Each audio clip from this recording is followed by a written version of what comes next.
बड़ी बैठक हुई है, बड़ा शोर, बड़ा हम सुन रहे हैं एक वाला ये एक तो इस शोर में से क्या निकलना है? बिस्मिल्लाहिर्रहमानिर्रहीम। काई साहब, इसीलिए हम अक्सर कहते हैं कि सियासत में अगले लम्हे क्या होगा इसकी प्रेडिक्शन करना नामुमकिन है, मुश्किल नहीं। आज से महीना पहले या 2 माह पहले कुछ तसव्वुर कर सकता था कि शहबाज शरीफ, परवेज़ इलाही साहब के और शुजात साहब के घर जाएंगे, या इमरान खान साहब शुजात साहब और परवेज़ इलाही के घर जाएंगे?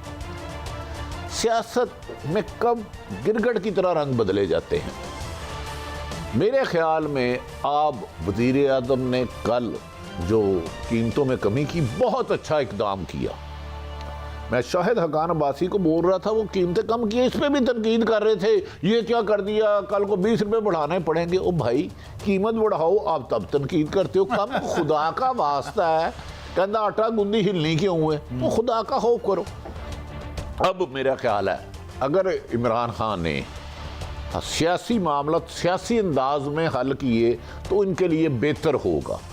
अभी भी तमाम डैमेज ख़त्म नहीं हुआ है, कुछ डैमेज। मैं एक रिपोर्टर हूँ, मैं अपनी खबर पे कायम हूँ, लेकिन आज की मुलाकात अच्छी है। असल बैड देखना ये है कि उस मुलाकात में मामला तय क्या पाए हैं। हमारी इतलात के मुताबिक जो मार्केट में खबरें गर्दिश कर रही हैं कि नून लीग और मौलाना फजलुर रहमान ऑफ़र कर चुके हैं वज़ीर आला पंजाब के लिए मोहतरम परवेज़ इलाही साहब को। अब अगर इमरान खान साहब उनके घर गए हैं, जो 3.5 साल से मोहतरम शुजात साहब बीमार थे, इवन के पिछले दिनों उनकी हालत इससे बहुत ज़्यादा सीरियस हो गई थी, अल्लाह उनको मज़ीद ज़िंदगी सेहत तंदुरुस्ती दे, तो आज तीमारदारी के लिए नहीं गए थे।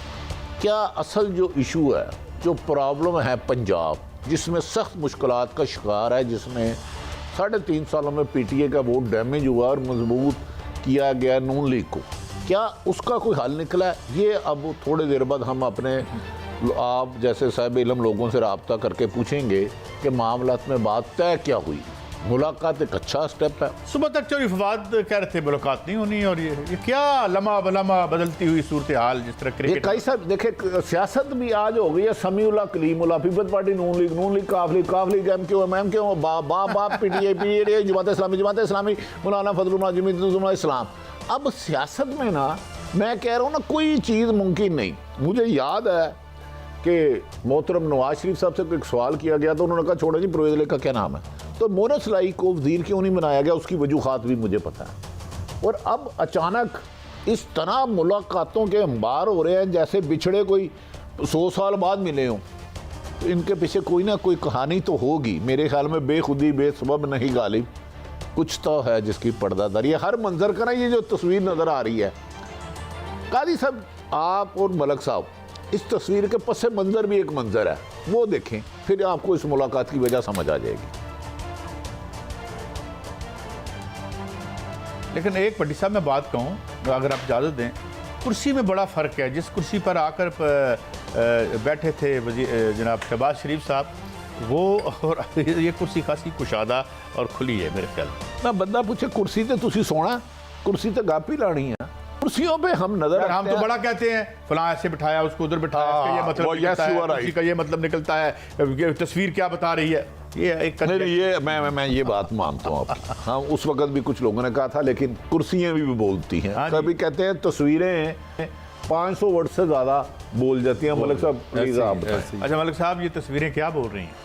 मुझे तो कुछ तस्वीरों में नज़र नहीं आ रहा, मुझे तो हर जगह एक सेनेटर कामल अली आगा साहब की आवाज़ सुनाई दे रही है तस्वीर के पीछे कि हम तो रियासत के साथ हैं, जो रियासत फैसला करेगी हम वही करेंगे। तो मेरा ख्याल है इस मुल्क में सियासत की जरूरत है। एक मुहब्बे वतन इंसान को यही कहना चाहिए। वही मैं कह रहा हूँ, वो तो उससे तो मेरा ख्याल है कोई इतनी लंबी चौड़ी बहस की ज़रूरत नहीं। और मुझे एक बात बहुत अच्छी लगी है खान साहब की कि उन्हें इंसानियत का ये जो पहलू है तीमारदारी का, चाहे 3.5 साल लगे हैं, तो मैं देख रहा हूँ इतनी ज़्यादा हमारे यहाँ पावर पॉलिटिक्स है कि कहीं कोई ह्यूमैनिटी पॉलिटिक्स अवाम तो मुझे कहीं नज़र नहीं आ रही। यही शुजात साहब थे बाकायदा, मैं समझती इससे ज़्यादा पहले, जिस तरह भट्टी साहब ने कहा कि ज़्यादा इससे बीमार थे। और मुझे अच्छी तरह याद है कि कम से कम 1000 से ज़्यादा बयान आता है परवेज़ इलाही साहब की अपनी हुकूमत, जिसके वो इत्यादी हैं उसके खिलाफ कि जी महंगाई ज़्यादा होगी उसको कंट्रोल करें, बिजली महंगी होगी उसको कंट्रोल करें। इवन आज उनका बयान था कि आपने सहाफ़ियों से ज़्यादती नहीं करनी, ये कवानीन प्रेस के ख़िलाफ़ नहीं है।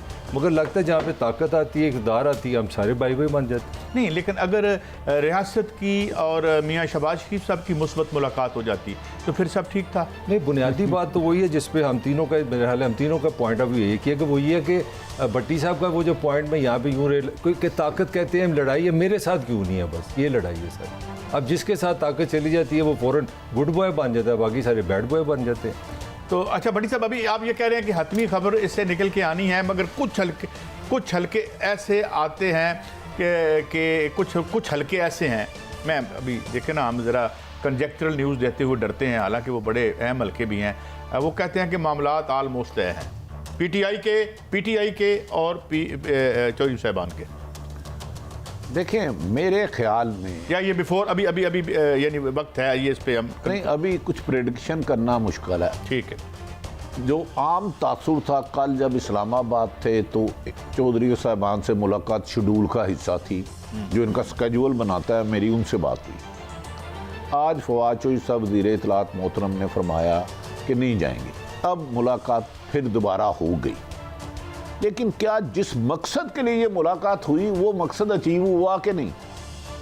क्या देखना तो ये है कि इन फ्यूचर काफ लीग हुकूमत के साथ चलती है या अपोजिशन के साथ चलती है। देखिए, असल पॉइंट तो ये है, क्योंकि मेरी इत्तलात के मुताबिक आज काफ लीग की जो तारीख है उसको मद्देनजर रखते हुए बताइए कि वो अपोजिशन में ज़्यादा कंफर्टेबल होती है या हुकूमत में? ये सब जमातों की यही तारीख है। कुछ लोग कहते थे इलेक्टेबल नहीं लेंगे कभी भी, इसमें एक हिस्ट्री है, मैं इसके बैकग्राउंड में बहुत ज़्यादा नहीं जाऊंगा। लेकिन चाहिए सब, मेरी इत्तला है इमरान खान साहब वज़ीर आज़म को, जो उनका हक़ है, वज़ीर आला जो मर्जी बनाए, ये उनका कानूनी हक़ है। बहुत अरसे से अहम लोग भी कह रहे थे कि सर पंजाब डिलीवर नहीं कर रहा, पंजाब डिलीवर नहीं कर रहा। ऐसे हालात में नून लीग को ज़्यादा ताकत मिल रही है, जबकि इसको कमज़ोर होना चाहिए। आप इस बात को तस्लीम करें कि ना करें, अगर जो नहीं सियासी ना देखें, जब आप या मजबूत होती है वो मजबूत हो। गुजारिश है कि जब आप हुकूमत के एंड पे होते हैं तो आपको देने के लिए बहुत कुछ होता है, गुड गवर्नेंस दे सकते हैं। अदल की खबर बताएं, कौन से वफाकी वजीर ने इमरान खान साहब को कन्विंस किया है? कुछ खबरें ऐसी भी आ रही। इसमें मेन किरदार शेख रशीद साहब का है और दो और वुज़रा हैं। इमरान खान साहब इधर आना भी नहीं चाह रहे थे, मैं आपको ईमानदारी से बता रहा हूँ, फिर खबर पे आ जाते हैं। और जहांगीर तरीन को फ़ोन भी नहीं करना चाह रहे थे। आज जहांगीर तरीन साहब से मेरा राब्ता हो गया लंदन, अल्हम्दुलिल्लाह। उनकी सेहत पहले से बहुत बेहतर है, माशाल्लाह, अल्हम्दुलिल्लाह। काजी साहब देखिए, सियासत में ना अना और मैं नहीं होनी चाहिए, किसी मैं तो वैसे ही नहीं होनी चाहिए, अकड़ के नहीं होती। एक सिंपल बात है, अगर मैं काजी सईद साहब की वजह से वज़ीर आज़म बना, काजी साहब के 5 वोट है, 8 वोट हैं या 10 वोट हैं, वो एक अलग डिबेट है। काजी साहब ने वोट दिया तो मैं वज़ीर आज़म बना, तो मेरा भी फ़र्ज़ है मैं काजी साहब के साथ मुशावरत करूँ अहम इशू पर। तो इमरान खान साहब बाजिद थे रशिया जाने से पहले भी। 3-4 वुज़रा ने खान साहब से कमो बेशतर 1 घंटे से ज़्यादा आर्गूमेंट की कि सर इन हालात में हमारी हुकूमत नहीं बच पाएगी, आपको इत्तेहादियों को साथ लेना होगा हर हाल में।